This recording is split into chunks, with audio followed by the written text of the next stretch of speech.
Marquette's won a couple close ones, and you got to do that. You always, if you're going to make a run, there's always one close game that you tend to pull out. I like Miami in this game. I like Miami before the tournament started. Very high on the coach, Jim Larinaga, and we talked about last week. I think coaching, plays a big part. I think Marquette coach Buzz Williams is a very good young coach, and he's a great motivator. But I think, what Larinaga done with George Mason and getting them to the Final Four. Yeah.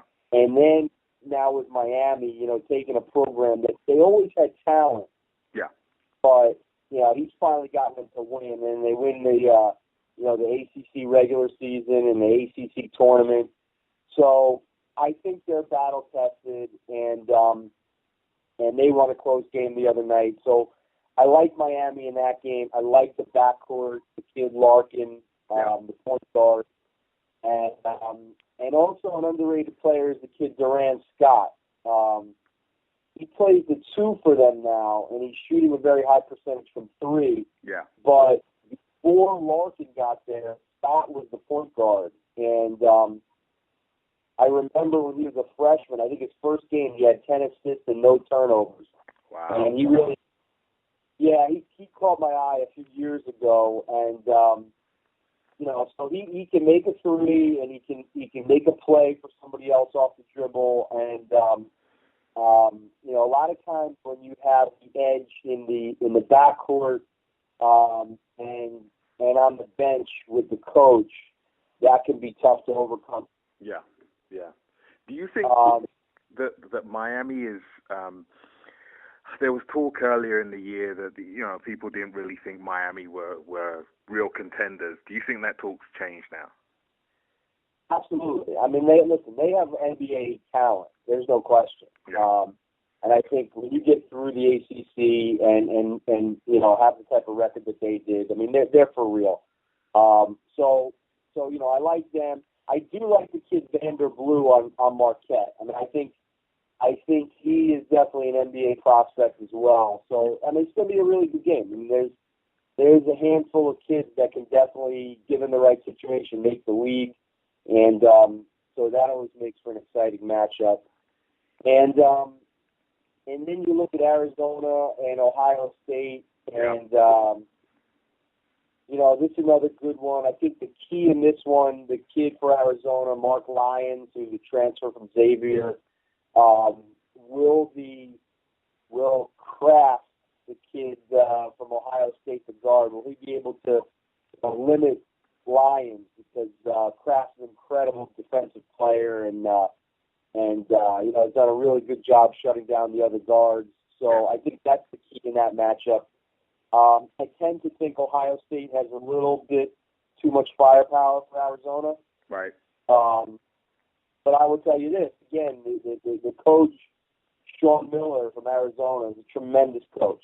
Yeah. And I remember watching him at Pitt as a player with the Jerome Lane team and Bobby Martin and, back in the Big East, the heyday of the Big East. But Sean's done an incredible job with Arizona, but I just tend to think Ohio State's got a little too much firepower. Right. Right.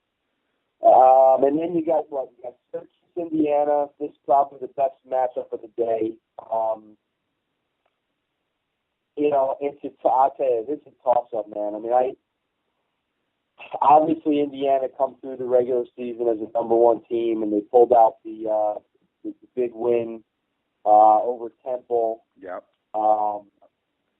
They had a similar win actually over Michigan in the last game of the Big Ten season to kind of clinch the Big Ten regular season title. So they're tested in close games. I like the perimeter scoring of Syracuse with Carter Williams and Trish and Sutherland.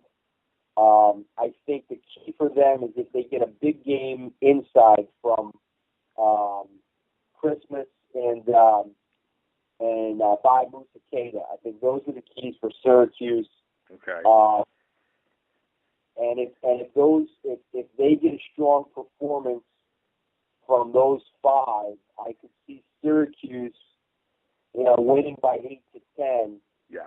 If it's a close game, if it's close, I like Indiana because they've shown they can win close games, and Syracuse has shown, frankly, that in the close games they tend to make a few mistakes, and so that can make all the difference under 2 minutes. Yeah. So I'm kind of hedging a little. I think Syracuse could blow them out, frankly, but in a close game I like Indiana. Yeah. Do you think it's going to be a high tempo game? It's a good question. I could see this being in the 70s, mid-70s. Syracuse wants to play in the 80s. Indiana probably wants to play in the 60s. Yeah. So, again, it could be, if it's close, you could have, 75, 71, something like that. Yeah. Indiana makes a couple free throws to close it. But, listen, it's all handicapping and speculation at this point until they jump ball. Yeah. Okay. Which game next do you think is another big one? The next game Thursday night is LaSalle, Wichita State, and I would love to see my guys at LaSalle. Coach Giannini has become a good friend. He's a great, great guy. Yeah. Really, truly, he's one of the best guys in the business. A very, very sweet guy, and this is really well deserved, this run of theirs. LaSalle has the edge in the backcourt with Galloway and the kid Garland that made the last second layup against Ole Miss, and right. Wichita State probably has the edge in the front court with some athletic bigs that are long.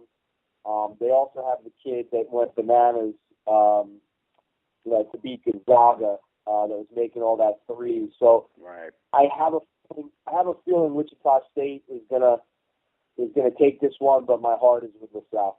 Right. Do you think that they've just got enough character to pull it out? Yeah, LaSalle plays the type of style. They're very, very perimeter oriented, and they drive and kick, and they shoot a lot of threes. And you know what they say, you live and die by the three. So they've been going down, and the kid Galloway's been unconscious. Look, if they still shoot 50-60% from three, then they can beat anybody in the tournament. Yeah. But typically that doesn't last. So I think Wichita State is a little more balanced in terms of what they do in the perimeter and on the post, and so I give them the slight edge in this matchup. Yeah, and it's a shame that really these two teams have to meet each other now because they've had such an impact on the tournament. Yeah, well, we talked about last week. We knew a couple of below the radar teams were going to make a run. We just didn't know which one, But let me tell you, man, I think we talked about in the past. The Atlantic 10, it's a good conference.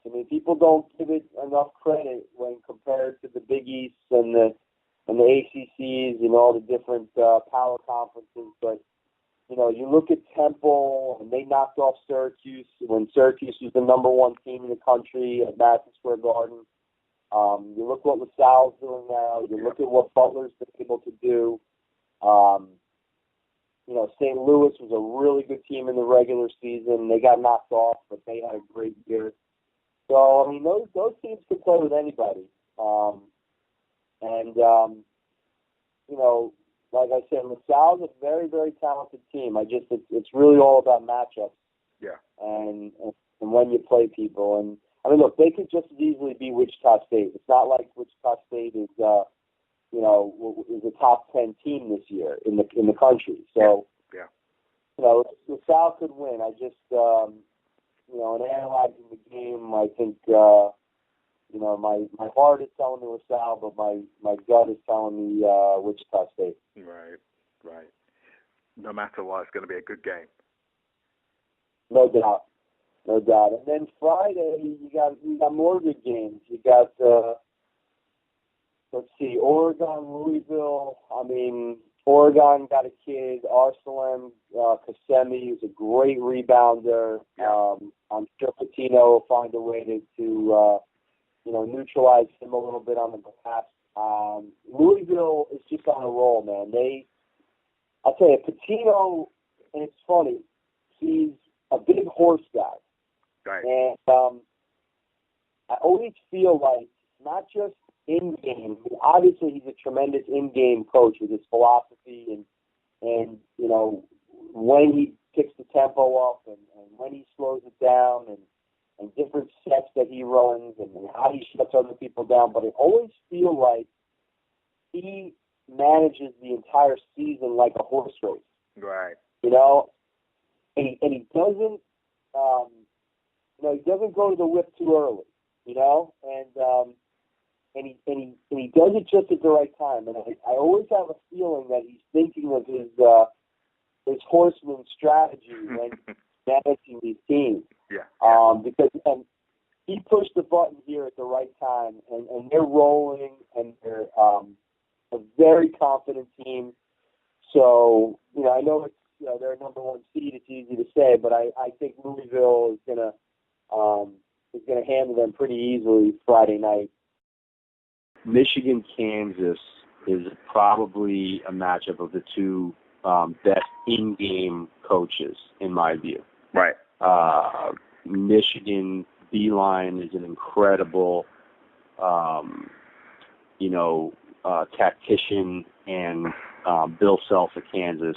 Nobody runs more plays and sets than they do. I think Michigan has more talent. I think they're more balanced. Okay. I like the kid Withy on Kansas. I think he can be a big factor in the game with his shot blocking. The kid McLemore hasn't really played up to his potential. Yeah.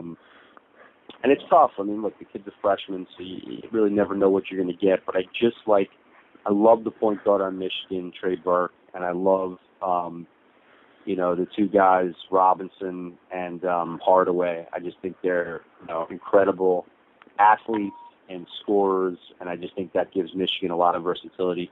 And the big guy from Michigan, I think it was 10 for 11 from the field last game. Wow. He's putting in he's playing like a Brian Cardinal or one of these guys. Brian Cardinal helped the Mavericks win the NBA title a few years ago, just on sheer toughness and post presence, so I think Michigan's got the ingredients here to make a run. Michigan State and Duke, what a great game. Again, two great coaches. This is really a toss-up. Both teams probably, are not as good as they've been in the past. They're both really good, but they've had, more NBA prospects, bona fide NBA, can't miss first round type of guys in the past. Yeah. So I have a feeling Michigan State's going to be able to pull this out. I like the kid, Appling. I like the other guard, the freshman Gary Harris. I think the big guy, Nix, in the middle is just really, doing whatever he wants. I could see him getting the kid Plumlee into foul trouble. So I think the key, the key for Duke is they're going to have to make shots. They're going to have to make a lot of threes. Yeah. And, again, we talked about you never know, and that kind of comes and goes. And I feel like Michigan State has more floor balance. So I would give them the edge there. And then the last game, I'll tell you, if Florida Gulf Coast, they could pull this off and beat Florida. It's huge. What a story. Oh, my God. It's just, and you know what, they could do it. If you look at it, they're so athletic, and they're playing like with house money, Yeah. So, and that's so dangerous. So Florida's good. I mean, they got they got some shooters in Boynton and Rosario, and they got the big kid inside. They're like a typical Billy Donovan team. They're strong. They're disciplined. But this Florida Gulf Coast team, they are a total wild card. And this is like their Super Bowl right here, to knock off Florida in this game. Mm. So they're dangerous, man. I'm telling you. And they, it's easy to sit here and say that Florida's going to win the game, but I wouldn't be surprised if this thing is real close and somehow, Gulf Coast finds a way to do it. I really wouldn't be surprised. Yeah. And you said that, you said it already, they're playing with house money, so they don't have anything to lose. And Florida's under a lot of pressure to beat an in-state rival. All the pressure's on Florida. I mean, there's no question. If Florida loses this game, they're going to have to, it's going to be tough on them in-state. And and look, at the end of the day, these are college kids. So, guys in the NBA feel pressure. Yeah. I mean, so these college kids are feeling it, and the Florida kids are like, man, what if we lose this game? Yeah. And the Gulf Coast kids are thinking, man, if we win this game, you realize what that does for us. Yeah. So listen, I mean, Florida should win the game by 15, 20 points. But you know what? It doesn't always work out that way. Yeah. And if I'm, Billy Donovan, man, I just want Friday night over and done with. Yep. Hopefully they get a win and move on to the Elite Eight, but they got to be careful. Yeah. It's a long season. I mean, the teams play, is it 33 games now? Yeah, almost. Yeah. And that's a long time to keep your team focused. Well, that's why, I was talking about Patino. I mean, you can't, if you get hot too early, and it's actually, Michigan did the same kind of thing. I mean, Michigan started out really super hot. Yeah. And then they kind of, leveled out a little bit and lost a few games, and I think they lost to like Northwestern late in the season. But now they're hot again. And it's just about getting hot at the right time. We've seen that in the past. I mean, how many teams have just captured the momentum and then, gone on to win the tournament. So, I think Louisville and Michigan are two perfect examples of teams that have played it the right way in terms of getting hot at the right time.